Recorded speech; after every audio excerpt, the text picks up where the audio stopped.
보이는데 이게 소위 말하는 보수층 또는 중도층이 많은 지역에 좀 선거 결과에 영향 준 거 아니냐는 분석이 나올 수도 있을 것 같아서요. 이거에 대한 좀 어떻게 보시는지 여쭙습니다.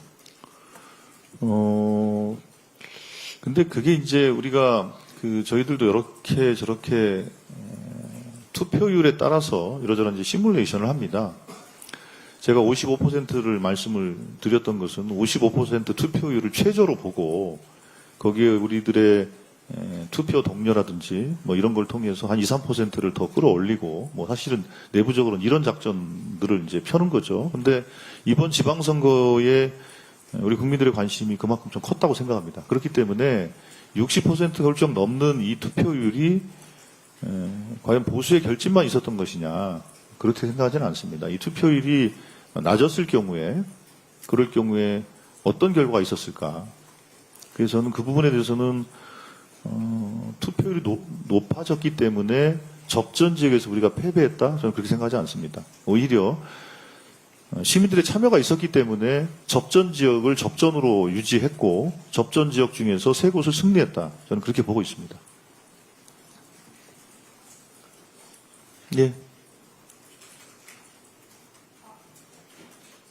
안녕하세요. 저 아시아경제 전영주 기자입니다. 서울시장 비롯해서 경남, 부산 이렇게 지방선거 얘기는 많이 해주셨는데 이번 국회의원 재보궐선거에 대해서도 말씀 한번 부탁드리고 싶어서 이것도 인지도 차원인 건지 관련해서 한번 요인 분석 말씀 주시면 감사하겠습니다. 예, 개별 선거구마다 국회의원 보궐선거는 좀 사연이 좀 다 다른 것 같습니다. 예.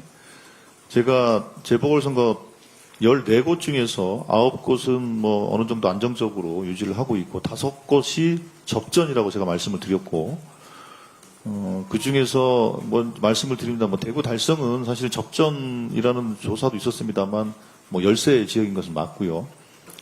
그리고 울산 남구의 경우에도 재보궐선거가 치러졌을 때의 당시의 당적이 더불어민주당이라고 해서 그 더불어민주당의 강세 지역이 아닙니다.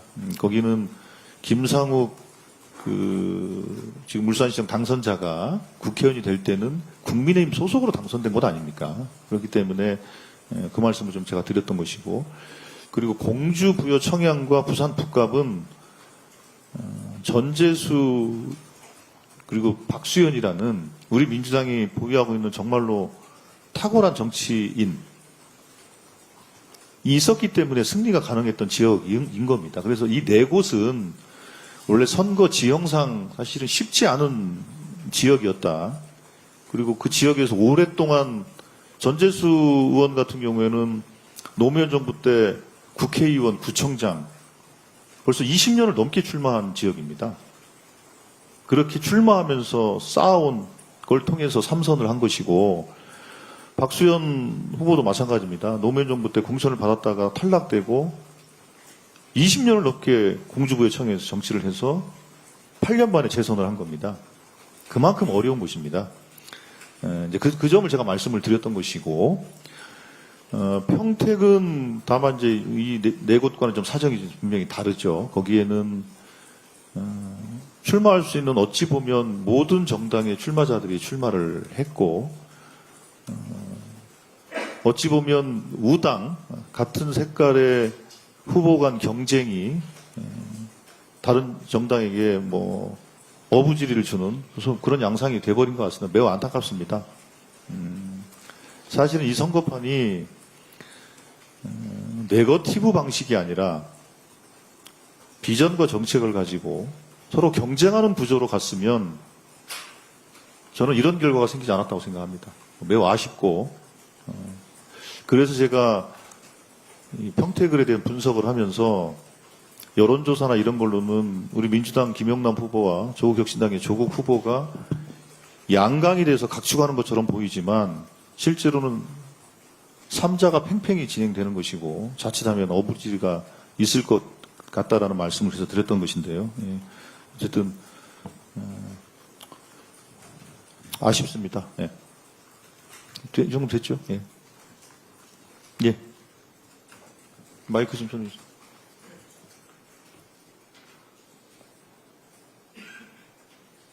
네, 한국경제TV 성낙윤 기자라고 합니다.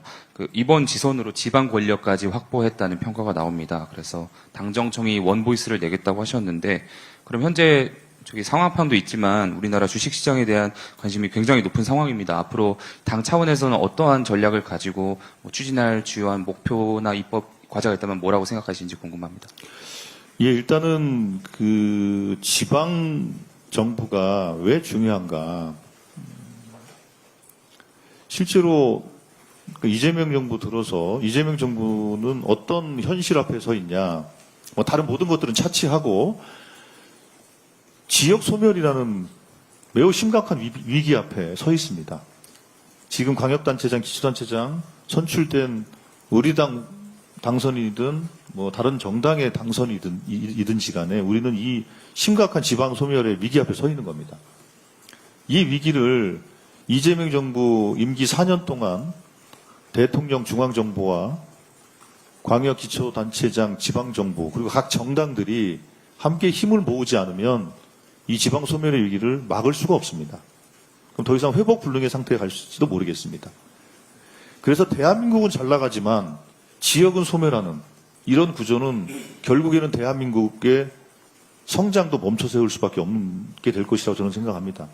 그래서 이번에 선출된 그 지방 단체장, 특별히 저희 민주당의 단체장들이 시민들에게 내걸었던 공약이나 이런 것들이 바로 지방주도 성장이라는 이재명 정부의 지역 성장 전략을 공약의 핵심 그 가치로 삼고 있기 때문에 당에서는 그분들과 함께 지방의 소멸을 막고 지방주도 성장을 할 수 있는 그런 성장의 계기를 만들기 위해서 최대한의 지원을 할 것이고 법과 예산으로 지원을 할 것이다 이런 말씀 드리겠습니다.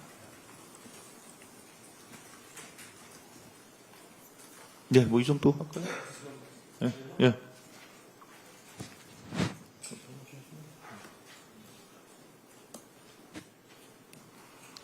안녕하십니까. 코레드 손지영 기자라고 합니다. 그 지선 이후로 이제 특검법 추진하겠다고 이제 한번 이제 그 추진을 하다가 좀 이제 중단이 됐었던 걸로 알고 있는데 이제 지선이 끝났으니까 특검법 추진 관련해서는 좀 계획이 좀 어떻게 되시는지 말씀해 주십시오.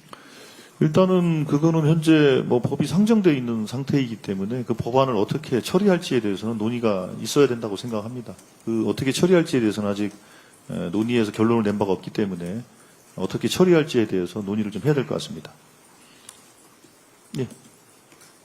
마이크 좀 전해주세요.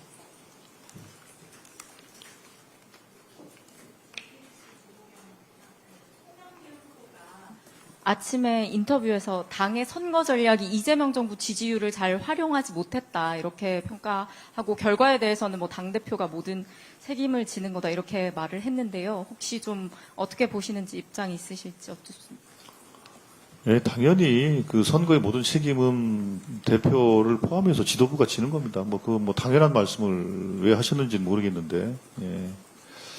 그러나 분명히 말씀드립니다.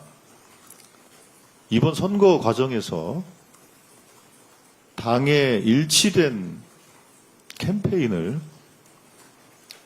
때로는 방해했던 여러 얘기들이 있었습니다. 그게 선거를 또 어렵게 한 측면도 있었다고 저는 생각합니다. 우리가 최대의 승리를 위해서는 아쉬운 승리가 아니라 최대의 승리를 위해서는 당의 일치된 단결이 중요하다고 저는 생각합니다. 그런 점에서 나중에 선거 이후에 이러저러한 평가에 대해서 하시는 거야 뭐 충분히 할 수 있는 얘기라고 보고 선거 과정에 있었던 그런 발언들에 대해서는 뭐 그런 발언을 했던 분들이 한번 내가 당의 승리를 위해서 기여를 한 것인가 그렇지 않은 것인가 한번 판단해 보시고 또 때로는 자숙도 필요하다고 저는 생각합니다. 우리 그 전략기획위원장 한 말씀 하신다니까요. 잠깐만요.